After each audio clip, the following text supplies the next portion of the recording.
দোয়া থেকে বঞ্চিত, নিজেকে মুক্ত রাখা দরকার। সম্মানিত মা বোনেরা, আপনার জন্য ওয়াজ হচ্ছে, তামাম দুনিয়া যদি আপনাকে ভালো বলে, আপনার স্বামী যদি জায়েজ কোনো কারণে আপনার উপরে নারাজ থাকে, আপনার জানাজা পড়াও জায়েজ নেই। নবীজি তার নিজের মেয়েকে ডাক দিয়ে বলতেন, ফাতেমা, খুব ভালোবাসি তোমাকে, কিন্তু সাবধান, জামাইয়ের কাছে আসো, যদি কোনো জায়েজ কারণে আমার জামাই আলী মন খারাপ করে ফেলে, যদি তাকে রাজি খুশি করতে না পারো, অবস্থায় মারা যাও, আমি নবী তোমার বাবা হয়ে বলছি, তোমার জানাজায় আমি হাজির হব না। আজ বাংলার বাবা যারা, এরা ও বাংলার মুসলমানেরা, আমরা আছি কোন দুনিয়ায়, কোন ধান্দায়, তারাও তো মানুষই ছিল।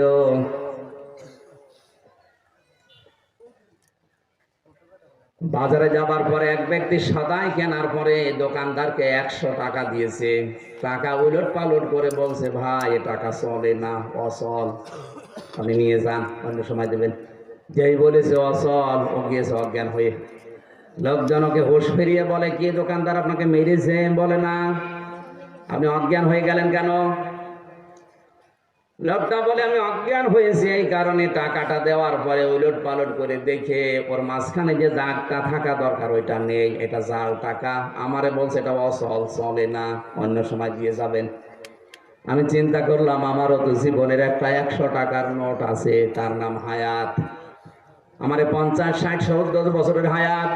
এখনই যদি মারা যায়, মহান আল্লাহ যদি আমার হায়াতের দিকে তাকিয়ে বলে, বান্দা এটা অচল, এটা চলে না, কারণ এর ভেতরে শিরিক পাওয়া যায়, এর ভেতরে মা বাবাকে কষ্ট দিয়েছি, জয়টা লেখা আছে, হারাম কামাই করেছি, জয়টা লেখা আছে, বেপরদায় চলেছি, জয়টা লেখা আছে, উলঙ্গ নাচ দেখেছি, জয়টা লেখা আছে।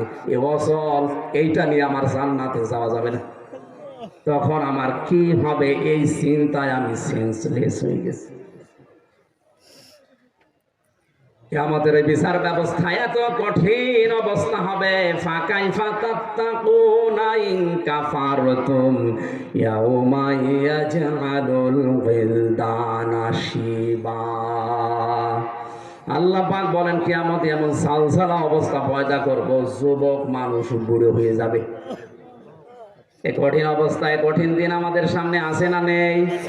এখনই সতর্ক হওয়া দরকার, যেন আমি ধরা খেয়ে না যাই। হে আল্লাহ, তুমি বহু কিছু বান্দা হিসাবে আমাকে দিয়েই দিয়েছো, কিন্তু তুমি রব, আমি তোমার গোলাম, কিছুই দিতে পারিনি, তবে একটা পুঁজি আমার আছে। এসে পুঁজিটার নাম হচ্ছে আল্লাহ, তোমার গাফফার নামের খাতিরে আমার মাফ করো। আল্লাহ যেন আমাদের মাফ করে দেন, বলেন আমিন। তাছাড়া চেষ্টা করি আমরা, এগুলো যদি কিয়ামতে পুঙ্খানো আল্লাহ ফেরত দেয়, আল্লাহর কসম কেউ আমরা বাঁচবো না, আমরা যেন ধরা না খাই, বলেন আমিন। সবচাইতে বড় কঠিন বিষয় হচ্ছে জুলুম থেকে নিজেকে বাঁচিয়ে রাখা, আর মাজলুমের বরদোয়া থেকে নিজেকে বাঁচানো। যে হাদিসটা পড়েছিলাম, বিশ্ব নবী বলেছেন, ইত্তাকি দাওয়াতাল মাজলুম ফাইন্নাহা লাইসা বাইনাহু ওয়া বাইনাল্লাহি হিজাব। মুসলিম শরীফের হাদিস। হে পৃথিবীর মানুষেরা, মজলুমের বরদোয়া থেকে বেঁচে থাকবা। হয়তো তামাম দুনিয়ার মালিক হয়ে গেছো, কিন্তু মজলুমের বরদোয়া থেকে তুমি নিজেকে বাঁচাওনি, তোমার ধ্বংস হতে বেশি সময় লাগবে না। মজলুমের বরদোয়া আর আল্লাহর মাঝে কোনো পর্দা হিসাব থাকে না, অথচ এইটাই বাংলাদেশে এখন বেশি হচ্ছে। আমরা সবাই কম বেশি এখন মজলুম। কথা বলে না কেন? এই যে স্টেজটা, এই যে মঞ্চ, এই যে মেম্বার, এটার একটা আমানত আছে, আমানতটা আমি সঠিকভাবে ডেলিভারি আজ দিতে পারি না, আমি মজলুম হয়ে আছি। যারা শুনবে তারা শুনতেও এভাবে পারে না, ওরাও মজলুম হয়ে আছে। কথা বলা আমার অধিকার, এই অধিকার থেকে যারা বঞ্চিত করে রাখে এরা জালেম, আর যারা বঞ্চিত হয় এরা মাজলুম। এজন্য মাজলুমের বরদোয়া থেকে বঞ্চিত, নিজেকে মুক্ত রাখা দরকার। সম্মানিত মা বোনেরা, আপনার জন্য ওয়াজ হচ্ছে, তামাম দুনিয়া যদি আপনাকে ভালো বলে, আপনার স্বামী যদি জায়েজ কোনো কারণে আপনার উপরে নারাজ থাকে, আপনার জানাজা পড়াও জায়েজ নেই।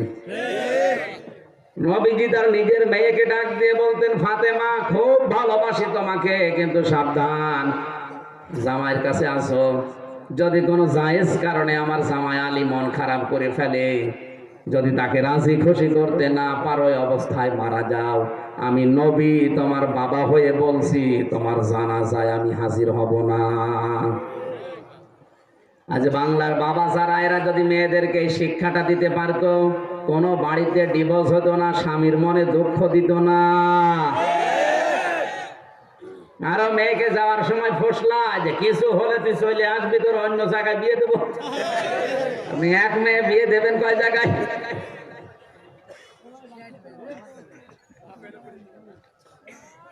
দুইজন মহিলাকে এই দুনিয়ায় স্মরণীয় করে রাখা হয়েছে একেবারে সবচাইতে বেশি। এই কান লাগা, এক নাম্বার মহিলার নাম হযরতে খাদিজা। এই পৃথিবীতে একজন মহিলাকে আল্লাহ শুধু সালাম দিয়েছিলেন স্বামী ভক্তির কারণে, তার নাম খাদিজা।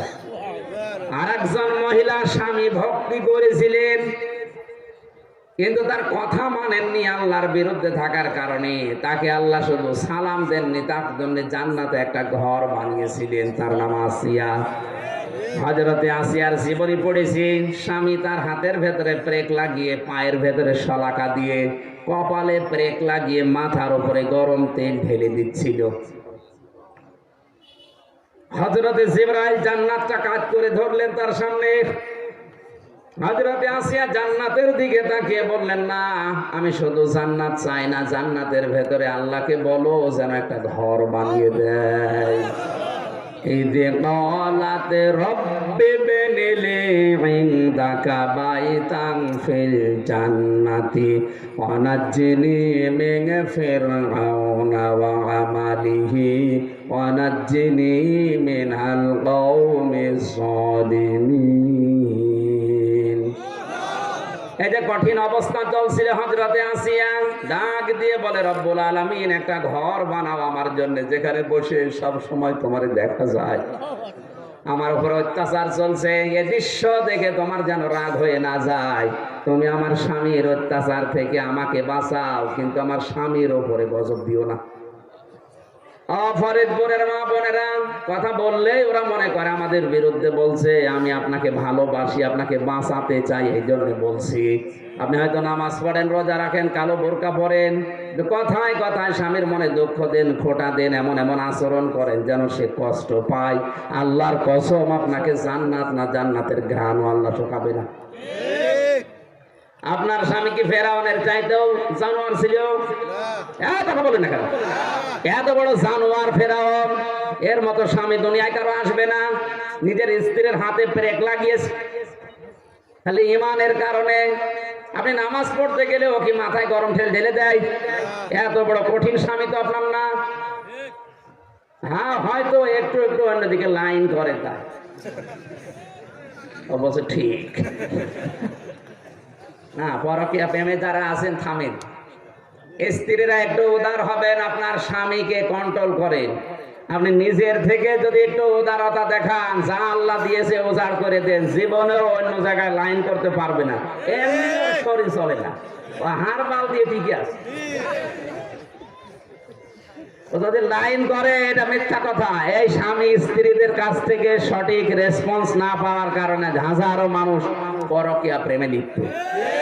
আর এইগুলো করার কারণে সংসারে অশান্তি হয়, শেষ পর্যন্ত বউ মেরে ফেলে। আর এইরকম আসামি এখন জেলখানায় বেশি। এই 3 বছরের ভেতরে আমি দেখেছি বউ মারা মানুষই বেশি। 30 বছর জেল খাটতেছে একটা বউ মেরি। এই জন্য এর উপরে ওখান থেকে টুকি টুকি রেখেছিলাম, বাইরে এসে 2টা বই লিখেছি। একটা দাম্পত্য জীবনে স্বামী স্ত্রীর যে সমস্যা, কলহ এবং তার সমাধান কি করে করা লাগবে। হঠাৎ করে না বুঝে আপনি বউটা মেরে ফেললেন, 30 বছর জেলে থাকা লাগবে, এরপরে ফাঁসি দিয়ে দেবেন, তাও এক ঘরের ভেতরে। আপনি এমনি পাগল হয়ে যাবেন। খুব সাবধানে। পারিবারিক জীবনে এই সমস্যাটা সারা দেশে একই অবস্থা। যাওয়ার সময় বইটা যাদের সামর্থ্য আছে নিয়ে যাবেন। আমার ওই খালি প্রিন্টিং খরচটা দেবেন, কাজে লাগবে। ওরা বইটা আপনার স্ত্রীকে পড়াবেন, স্ত্রীরটা, আর স্বামীরটা স্বামীকে পড়াবেন। 2টা আছে, আমি জানি না, ওই যে গাড়িতে আছে, কোন জায়গায় গাড়ি আছে, যাওয়ার সময় নিয়েছে।